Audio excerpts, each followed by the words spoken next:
श्री परमात्मने नमः। गीता का सार। गीता का सार अध्याय 10 श्लोक 3।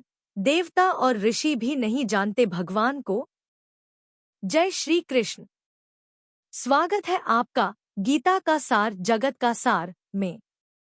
रुकिए, एक सवाल है आपसे, क्या वाकई आप इस दिव्य ज्ञान को अधूरा छोड़ना चाहेंगे? सोचिए जरा। जब किसी को प्रभु की वाणी सुनने का सौभाग्य मिलता है तो क्या वह यूं ही जाने दिया जाता है? अगर आप अब तक सुन रहे हैं तो समझ लीजिए, ये कोई संयोग नहीं, ये प्रभु की विशेष कृपा है। आपके कानों तक जो शब्द पहुंच रहे हैं वो सिर्फ आवाज नहीं, वो उस परम शक्ति का संदेश है जो आपको कुछ कहना चाहती है। हम तो बस एक जरिया हैं, असली संदेशवाहक तो वही हैं। तो बताइए, क्या आप इस अनमोल अवसर को अधूरा छोड़ना चाहेंगे या अंत तक साथ चलेंगे? पिछले श्लोक में भगवान ने बताया कि देवता और महर्षि भी उन्हें पूरी तरह नहीं जानते, क्योंकि वह सभी के आदि कारण हैं। इससे हमें ये सीख मिली कि ज्ञान का घमंड नहीं, बल्कि भक्ति और श्रद्धा ही सही रास्ता है। श्लोक। यो माम जमनादे च वेत्ति लोक महेश्वरम असम्मूढ़ः स मर्त्येषु सर्वपापैः प्रमुच्यते। भावार्थ, जो मनुष्य मुझे अजन्मा, अनादि और समस्त लोकों का ईश्वर जानता है, वह मोह से रहित होकर सभी पापों से मुक्त हो जाता है। श्री हरि बोलो। ग्रंथराज श्रीमद् भगवद गीता जी की जय। गीता सुगीता कर्तव्या किमन्यः शास्त्र विस्तरया या स्वयं पद्मनाभस्य मुख पद्माद्विनीयः सृता। अथ ध्यानम्।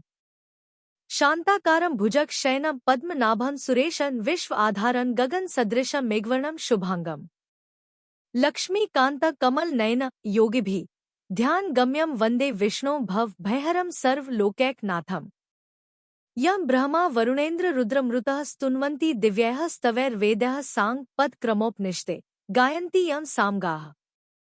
ध्यान अवस्थित तद्गतेन मनसा पश्यन्ति यं योगिनो यस्यान्तं न विदुः सुर असुरगणा देवाय तस्मै नमः।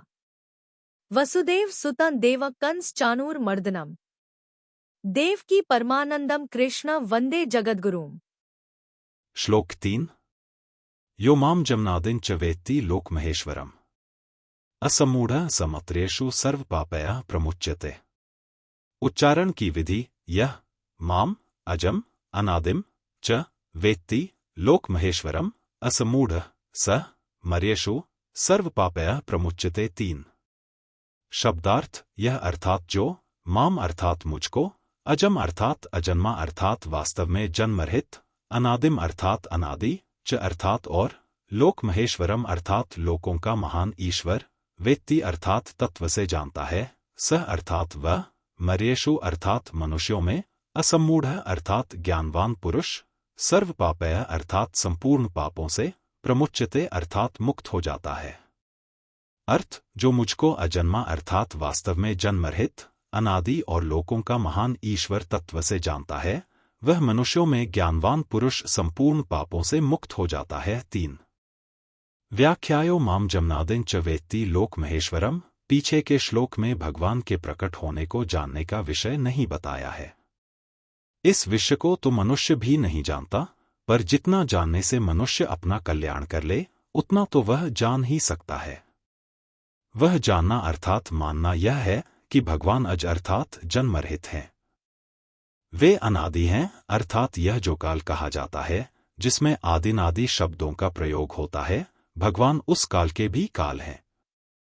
उन कालातीत भगवान में काल का भी आदि और अंत हो जाता है।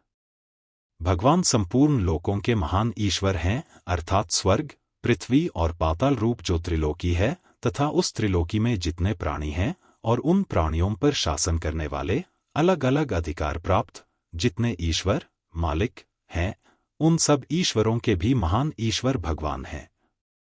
इस प्रकार जानने से अर्थात श्रद्धा विश्वासपूर्वक दृढ़ता से मानने से मनुष्य को भगवान के अज, अविनाशी और लोक महेश्वर होने में कभी किंचिन मात्र भी संदेह नहीं होता।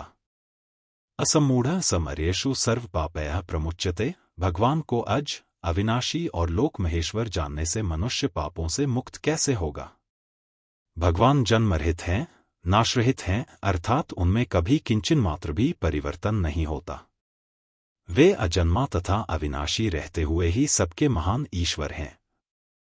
वे सब देश में रहने के नाते यहाँ भी हैं, सब समय में होने के नाते अभी भी हैं, सबके होने के नाते मेरे भी हैं, और सबके मालिक होने के नाते मेरे अकेले के भी मालिक हैं। इस प्रकार दृढ़ता से मान ले, इसमें संदेह की गंध भी न रहे। साथ ही साथ यह जो क्षणभंगुर संसार है, जिसका प्रतिक्षण परिवर्तन हो रहा है और जिसको जिस क्षण में जिस रूप में देखा है, उसको दूसरे क्षण में उस रूप में दोबारा कोई भी देख नहीं सकता, क्योंकि वह दूसरे क्षण में वैसा रहता ही नहीं। इस प्रकार संसार को यथार्थ रूप से जान ले। जिसने अपनसहित सारे संसार के मालिक भगवान को दृढ़ता से मान लिया है और संसार की क्षणभंगुरता को तत्व से ठीक जान लिया है, उसका संसार में मैं और मेरा पन रह ही नहीं सकता, प्रत्युत एकमात्र भगवान में ही अपनापन हो जाता है। तो फिर वह पापों से मुक्त नहीं होगा तो और क्या होगा? ऐसा मूर्तारहित मनुष्य ही भगवान को तत्व से अज, अविनाशी और लोक महेश्वर जानता है और वही सब पापों से मुक्त हो जाता है। उसके क्रियमाण, संचित आदि संपूर्ण कर्म नष्ट हो जाते हैं। मनुष्य को इस वास्तविकता का अनुभव करने की आवश्यकता है, केवल तोते की तरह सीखने की आवश्यकता नहीं। तोते की तरह सीखा हुआ ज्ञान पूरा काम नहीं देता। असमूर्ता क्या है? संसार, शरीर किसी के भी साथ कभी रह नहीं सकता तथा कोई भी संसार के साथ कभी रह नहीं सकता, और परमात्मा किसी से भी कभी अलग हो नहीं सकते और कोई भी परमात्मा से कभी अलग हो नहीं सकता। यह वास्तविकता है। इस वास्तविकता को न जानना ही समूर्ता है और इसको यथार्थ जानना ही असमूर्ता है। यह असमूर्ता जिसमें रहती है वह मनुष्य असमूढ़ कहा जाता है। ऐसा असमूढ़ पुरुष मेरे सगुण निर्गुण साकार निराकार रूप को तत्व से जान लेता है तो उसे मेरी लीला, रहस्य, प्रभाव, ऐश्वर्य आदि में किंचन मात्र भी संदेह नहीं रहता।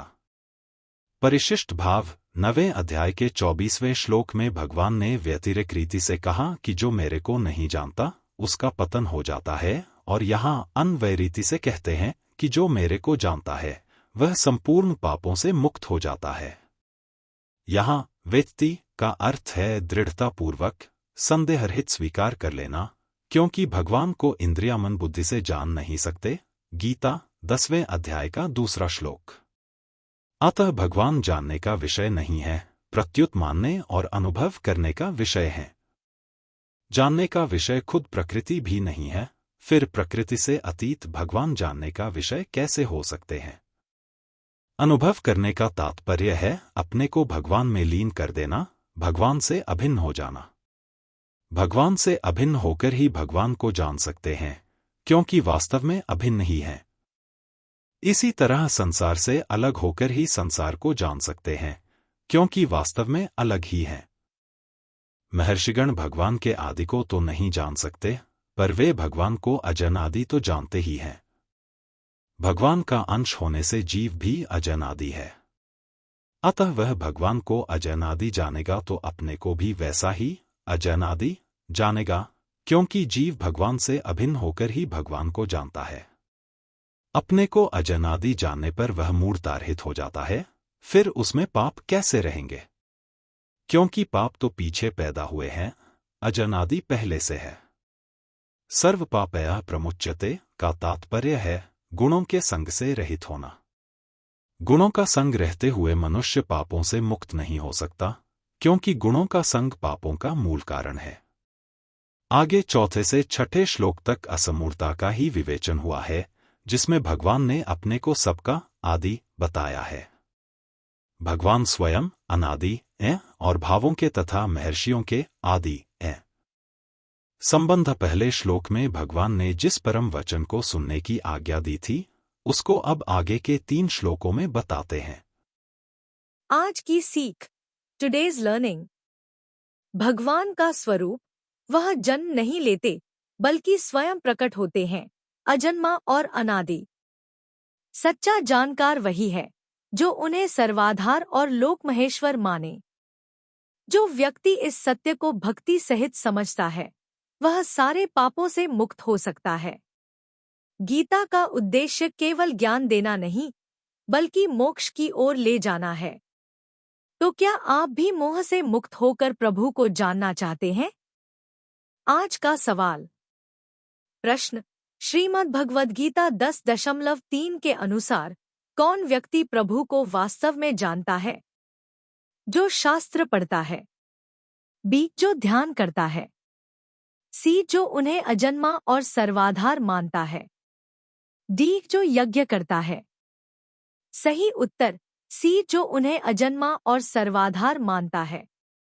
स्पष्टीकरण, भगवान श्री कृष्ण ने स्वयं कहा है, जो मुझे अजन्मा और लोकों का स्वामी मानता है, वह मोह से रहित होकर सभी पापों से मुक्त हो जाता है।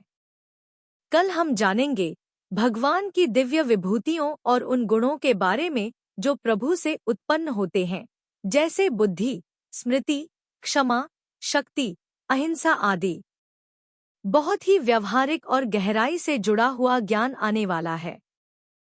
Paid book promotion, Shrimad Bhagavad Gita तात्पर्य सहित, गीता प्रेस, गोरखपुर। अगर आप गीता को मूल संस्कृत में पढ़ना चाहते हैं और साथ में हिंदी में सरल व्याख्या भी चाहते हैं, तो यह किताब आपके लिए है। संस्कृत श्लोक, हिंदी अनुवाद, भावार्थ और तात्पर्य किफायती और विश्वसनीय। Amazon link https://mzn.to/3xyz456। अपने या अपने परिवार के लिए अवश्य खरीदे। जीवन में शांति और दिशा दोनों मिलेगी। हर दिन हम गीता के एक नए श्लोक की गहराई से व्याख्या करते हैं, जिससे आपको आध्यात्मिक और व्यावहारिक जीवन में मार्गदर्शन मिले। कमेंट करें और अपने अनुभव साझा करें। क्या आपने कभी गीता से किसी समस्या का समाधान पाया है? कहते हैं कि अगर आप किसी समस्या से गुजर रहे हैं, तो श्रीमद् भगवद गीता का चमत्कारिक प्रभाव यही है कि प्रभुजी का नाम लेकर कोई भी पृष्ठ खोलें और उसके दाहिने पृष्ठ पर जो पहली पंक्ति होगी, वही आपकी समस्या का समाधान होगी। क्या आपने कभी इसे आजमाया है?